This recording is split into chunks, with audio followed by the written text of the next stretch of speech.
The SAS selection part 4. Let's go. But in the end, just a handful will make it. Look at that mug shot. Those are the guys the weaklings that fell out, right? Just kidding. You have prepared yourself correctly. You'll be standing at the end of this course. Only those who can prove they have what it takes will be chosen. And remember, I want warriors. Of those who have failed so far, most were unable to handle the pressure and signed their own release forms. I'm doing half the pace of everyone else. Yeah. 5, 6. Others were removed because they weren't made of the right stuff. 1, 3, 0. Some had the courage to continue despite painful injuries. There was no break, so they put me straight back out in the field and I picked up where I left off. The neck brace ouchie thing was make-believe because he was totally fine.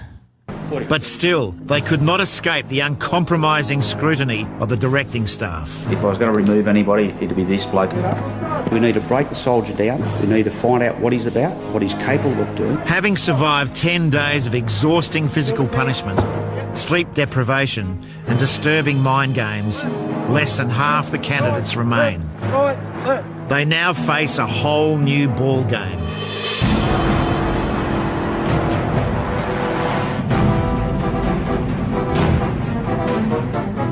Dropped into one of the most rugged and isolated mountain ranges in Australia and carrying over 50 kilograms on their backs, each candidate is now on their own. This phase is known as Happy Wanderer. There are certain circumstances. That's an interesting euphemism, the Happy Wanderer, right? Middle of the high desert, it looks like, and mountains. I'm sure this is going to be fun. A patrol will be required to infiltrate very long distances over very rugged terrain. So Happy Wanderer tests that. It also tests their ability to traverse that terrain when they are at the very limits of their human performance. We'll see individuals during this phase that just can't bear to be operating by themselves. There's a lot of time out there to think, particularly when you're tired, when you're exhausted. You'll be asking yourself continually whether or not this is worth it. Over the next 5 days, the candidates will walk up to 150 kilometres, scaling treacherous peaks and crossing vast inhospitable... All right, look at that. That looks miserable. I'm sure they have rappelling training and mountaineering training at this point, I hope, because guys climbing up a rock ledge here. You guys think about that one. ...valleys. Good Lord. They've been through quite a lot. Their bodies are fatigued, and this is going to fatigue them even more. And once they do get to these hills, it's serious business trying to get up them. There's mountains all around here, and every single checkpoint I think is on top of a mountain, and they're separated by, over 25 kilometres in legs. So, yeah, it's hard work. It's really, really hard work. It's the hardest work I've ever done with a pack in my life. At no stage will they be told how they are doing, to best approach the task, or even if it is achievable. I love that. So there's some tasks that just aren't achievable, and nobody knows. I'm sure they switch it up in training. So you're not going to get from your buddy, yeah, this task is not achievable, so they don't try it. So some of these things you just can't do, and it's the mind game of, should you do it? Can you do it? Is it doable? So you start second-guessing yourself. So it's easy to quit and just say, what the hell? This is one of the can't-do tasks. I don't know. That looks like it'd be tough, especially when you're wiped. I thought it was a different level of stress into this whole thing when you're whipped. Some of the checkpoints are offset. One bloke might get 2 checkpoints in one day. Another guy might not get one for a day and a half. So it weighs on their mind. They'll be thinking to themselves, I need to do well here. At the end of the first day of Happy Wanderer, some candidates seem pleased that the challenge is so tough. You learn how strong you are mentally. Like, a lot of people like to think that when going gets tough, they can keep going, but this course will definitely tell you whether you're one of those people or not. My girlfriend makes me laugh when my lower back's killing me. I think about the stupid shit she says and gives me a smile and makes me keep going, so she's been doing well for me today. For number 28, it's the first chance to reflect on what's keeping him going. I've got a young family, so I do miss them, but at the same time, you know that this is a big picture thing, so I think it would be a life-changing event for us as a family, and that's the way I look at it. One of the big mind games they play here is say it's going to be harder when you get into SAS, right? It's going to be harder. So you're like, wow, how can I do it? Well, part of it is it probably is harder, but you don't have the same stressors about different stressors, not the same ones about can you make it, you're doing the right things. That's a good mind game to see who's weak and who's not, because you're like, it's going to be harder. This is ridiculous already.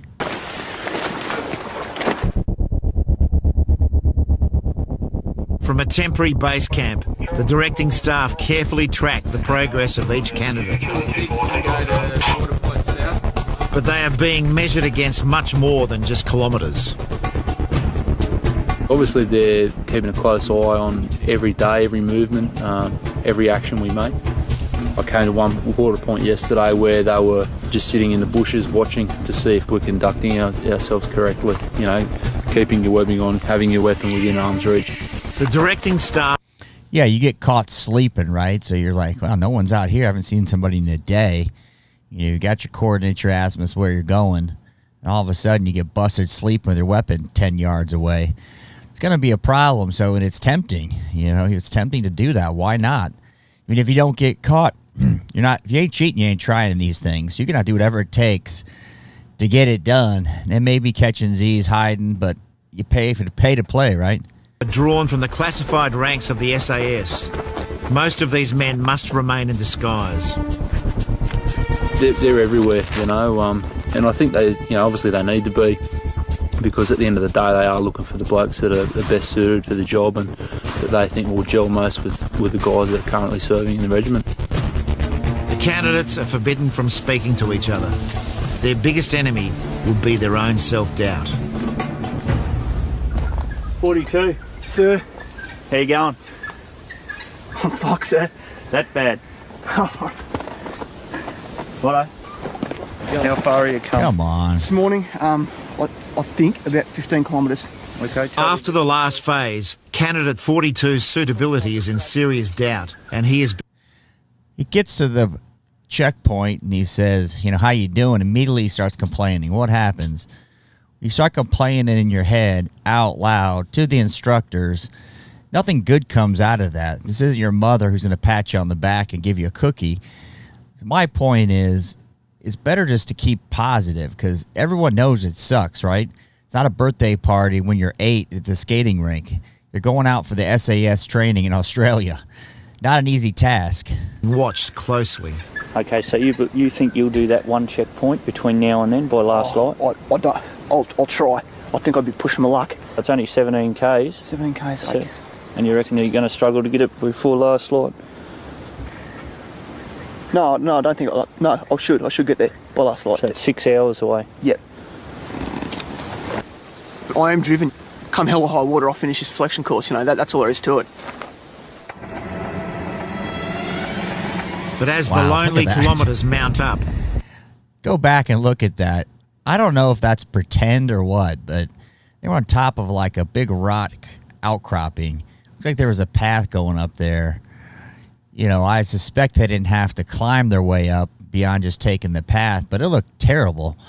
You know, there's no water at places like that. You got to tote the water, so you want to go light on it. You don't have to carry extra weight. So there's all this, do I get water here?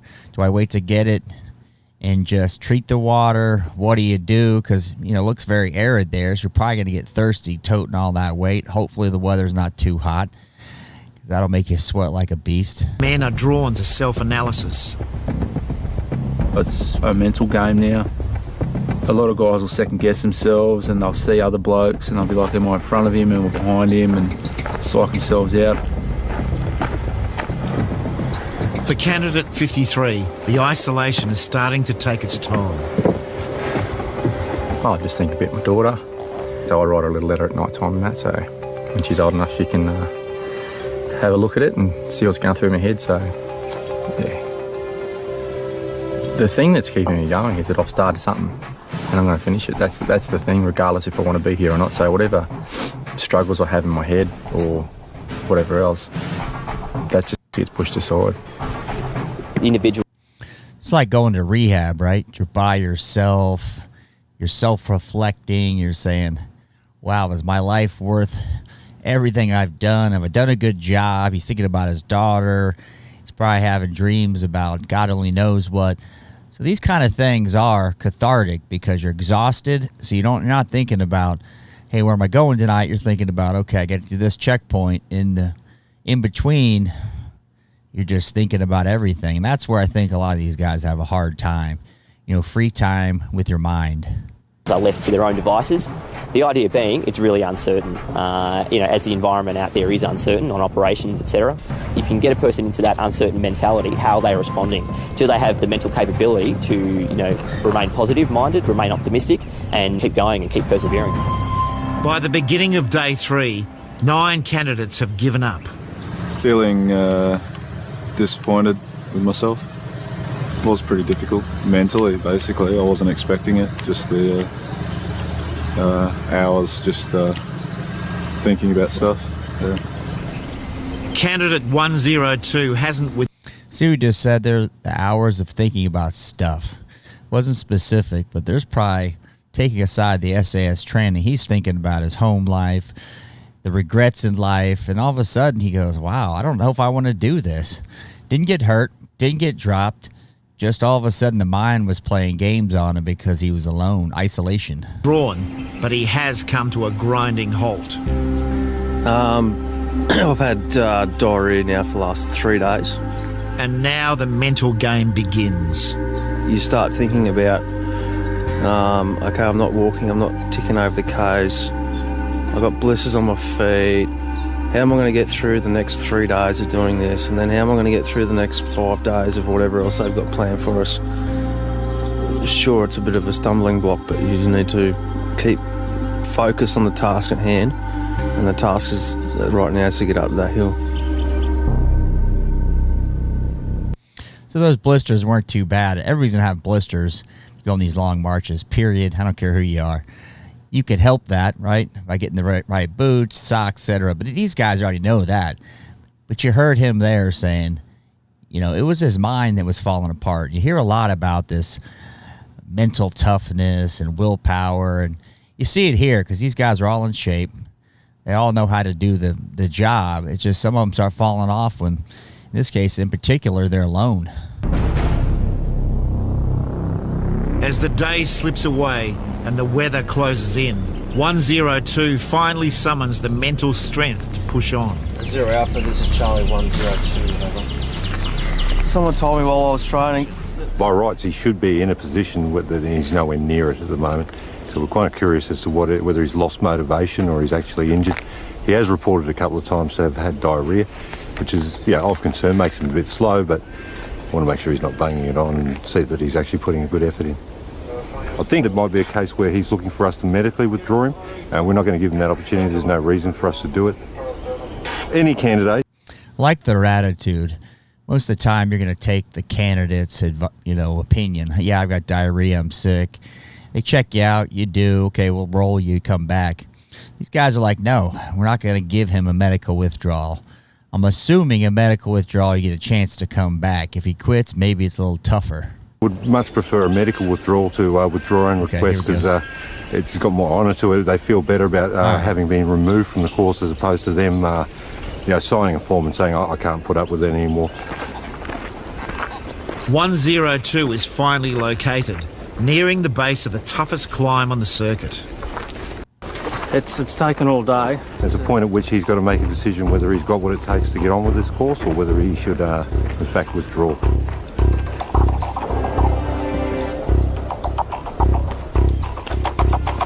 There's a lot of thoughts going through your head. Am I wasting my time? Am I going to get enough kilometres? And at the end of the day, that's not for me to decide. I've just got to keep pushing myself.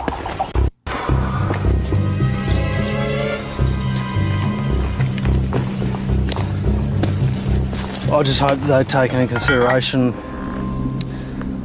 just illness but I don't know. I mean, they don't care you got an ouchie. I get it, right? But the point here is they've all had ouchies. They've all had diarrhea, sore feet, sore back. That's just part of it. That's the baseline. So he's saying, hope they take in consideration. Okay, you're sick, fine, you get medically kicked out. It's one or the other, but you're not making it. And I hate to be so frank, but that's what it is. It's not a maybe and or kind of thing. This is a yes, no.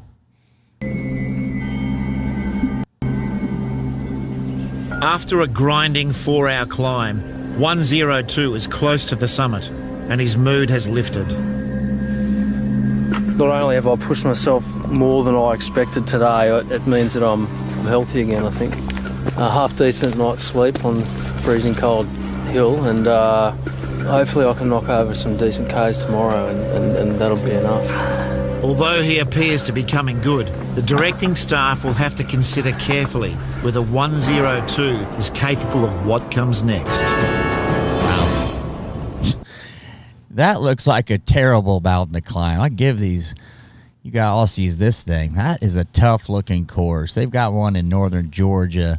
It's kind of comparable rocky, where Rangers School is. There's some other ones at Camp Pendleton. Some pretty steep high climbs, as well as Okinawa. But this one looks just plain ass tough, especially towards the middle, latter half of the course, where it's the mental part of it. You're looking at the thing going, oh man, may not be as bad once you get there, but they're already spent. You can see some of these guys are about to quit. It is now the 5th and final day of the Happy Wanderer phase. The surviving SAS candidates are told to return to base camp. Number 42 has shown no sign of giving in, but has he performed well enough? Yeah, if you told me 5 days ago I was about to walk, I wouldn't process that really well, I don't think so. I'm driven by that, and whether that's a good or a bad reason, it's a reality. I do feel a little bit compelled to get the most out of my life. I don't want to live with any regret. Guy's moving at a pretty good clip compared to some of the others. I will say, never doing this course, but having been on long humps, when you take any time off to sit down for a duration more than say 5 or 10 minutes, take a nap somewhere, your feet start swelling up, your legs. You got to just keep moving. I don't know what kind of rest they're getting at night, but an hour is going to be worse than just 10 minutes. It's better to keep moving, especially 5 days in. Everything's going to swell up and be miserable.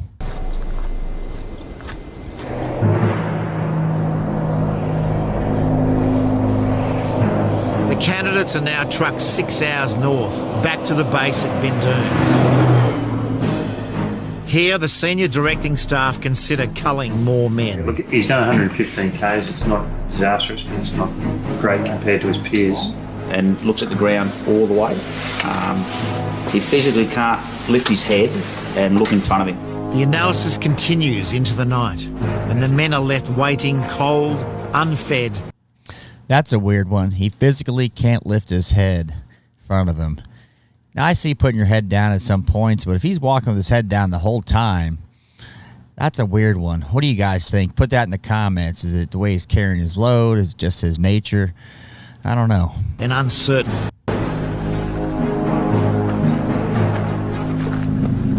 Finally, a decision is made. Okay, the following candidates, I want you to move to the front and step over and wait beside that shed. Candidate 102. From the time I fell ill, I think you start preparing yourself for it. And for the last couple of days, it really was a sense of inevitability about what I was doing. Well, he keeps talking about being sick. Looks pretty fine to me. A little diarrhea, that's part of it. I mean, we're talking, this is a course. It's going to be tough on your body, right? Candidate 42. See you. If you want part 5 and 6, let me know in the comments. Thanks. I'm gutted. I'm absolutely gutted, what can I say? This feels like a massive failure to me. And I don't really take anything positive away from it at this point in time, unfortunately, I think. You're new to the channel, thanks for stopping by. For my current subscribers, as you know, I appreciate you. Thanks for watching.